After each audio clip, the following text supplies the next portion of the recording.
realized early on that I've been doing all the emceeing and never once have said my name. I'm Danica Olson. I'm one of your co-hosts for today. Thank you. So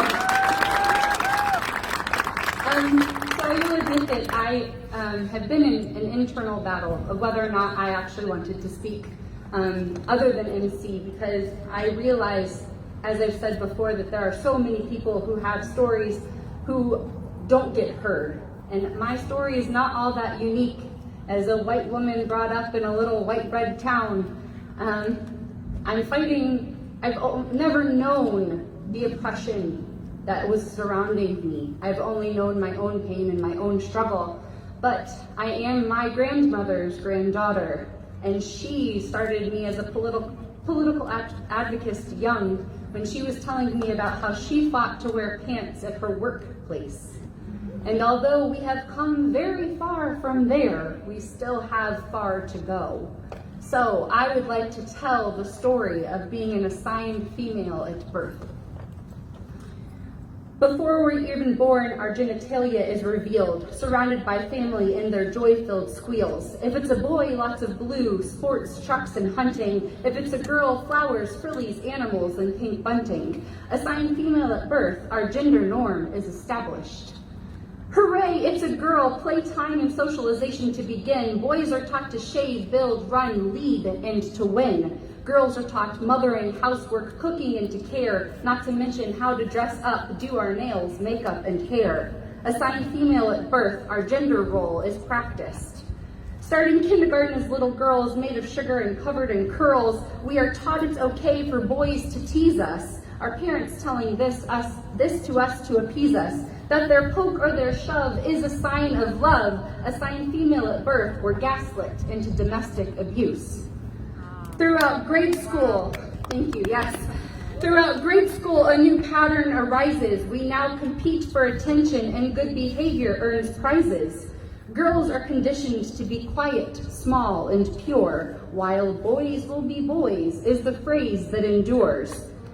Instead, girls are taught to wait and be patient for their male peers. Instead of boys being taught girls' maturity is something to be revered.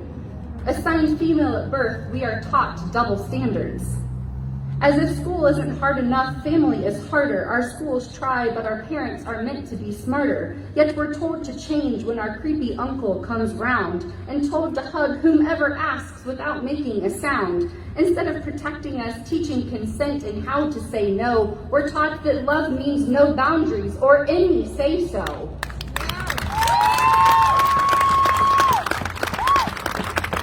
Assigned female at birth, it's now normal for loved ones to hurt us.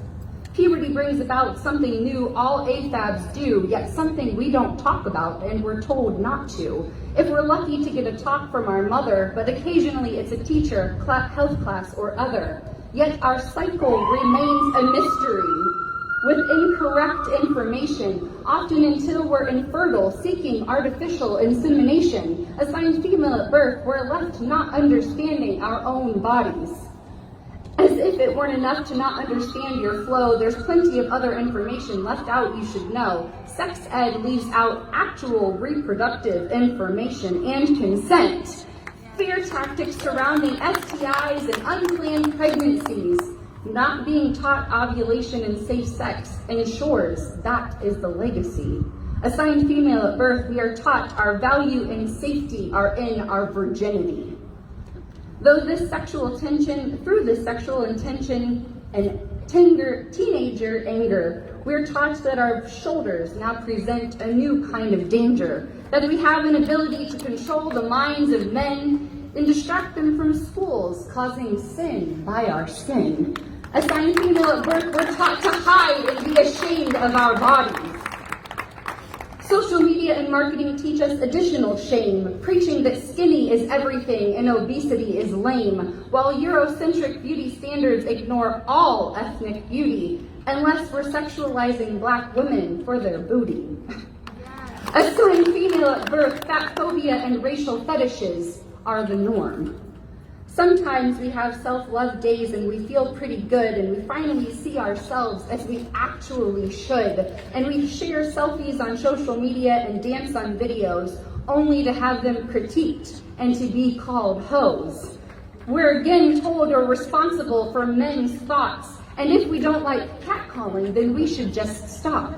Assigned female at birth, our bodies are sexualized just for existing. As young professionals looking to make our mark on the world, we are now women, not little girls. But our boss still says, "Hey girlie," and speaks when we speak, and calls us emotional, fragile, and weak. Assigned female at birth, we are infantilized.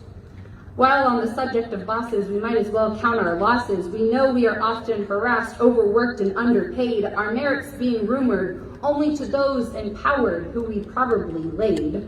Assigned female at birth, we are undervalued. And it's said, not all men, while not understanding the problem. It's not just the ones who rape or harass women among them, but the ones who turn a blind eye or intimidate on the street, the ones who don't realize there's fear inside every woman they meet. The ones who drug, coerce, won't accept no or stealth, not realizing that every decision of consent involves her health. Assigned female at birth, we're taught to be hypervigilant because men are not held accountable. Yes, women are always blamed for wrongdoing and men ignored for their part in her undoing. We ask what she was wearing, doing, or saying, not realizing she's already holding keys, checking seats, taking different routes, and praying. Assigned female at birth, we are shamed for being victims. And the real kicker is that we aren't even believed when we report our rape allegations not investigated and rape kits simply stored. And the off chance the case sometimes gets to a judge's ear, he'll probably protect the rapist from smears. She'll be accused of wanting attention and nothing more. Meanwhile, her rapist may end up on the Supreme Court.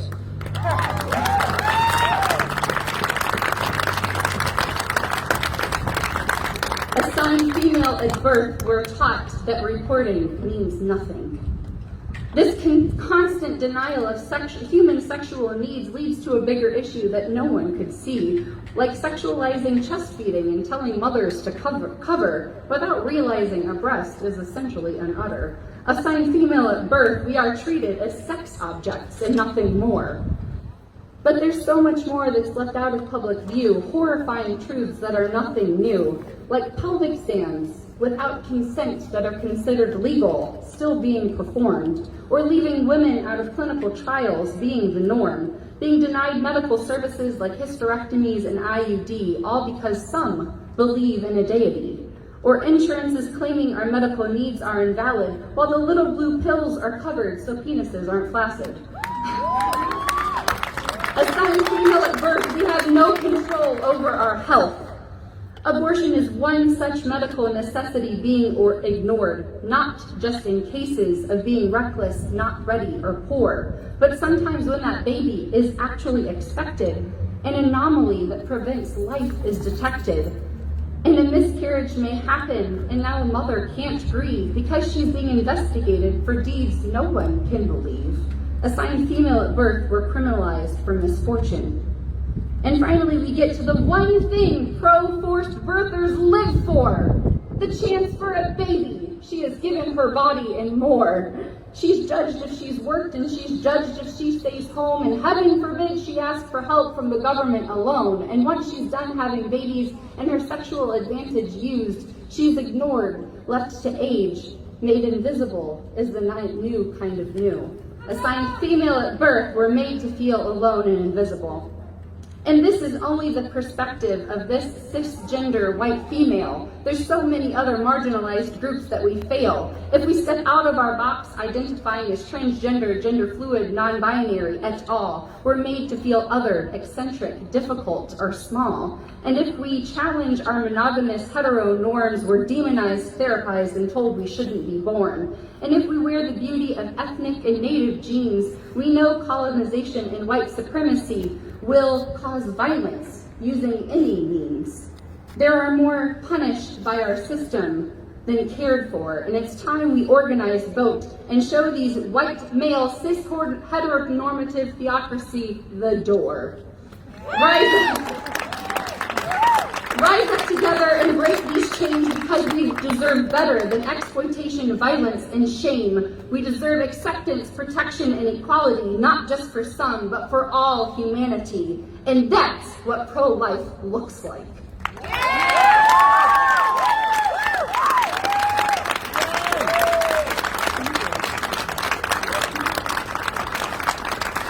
Thank you. Thank you for letting me share my story.